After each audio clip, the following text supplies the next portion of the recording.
বিদেশের মাটিতে অপরাধ করে পার পাওয়া যায় না, তার এক অনন্য উদাহরণ তৈরি হল লন্ডনের ওল্ড বেইলি আদালতে। দীর্ঘ ১৯ বছর আগে লন্ডনের এলিংটনে ঘটে যাওয়া এক লোমহর্ষক হত্যাকাণ্ডের অবশেষে অবসান হল। এক নিরীহ বাংলাদেশি ডেলিভারি ম্যানকে নিষ্ঠুরভাবে হত্যার দায়ে ফয়জুর রহমান নামে আরেক বাংলাদেশিকে যাবজ্জীবন কারাদণ্ড দেওয়া হয়েছে।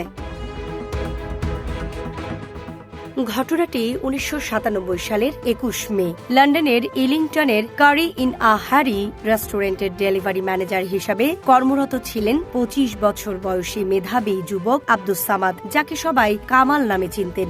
ওই দিন ফয়জুর ও তার সহযোগীরা টেলিফোনে একটি ভুয়া খাবারের অর্ডার দিয়ে সামাদকে এলিংটনের অ্যালওয়েইন সড়কের একটি নির্জন স্থানে ডেকে নেয়।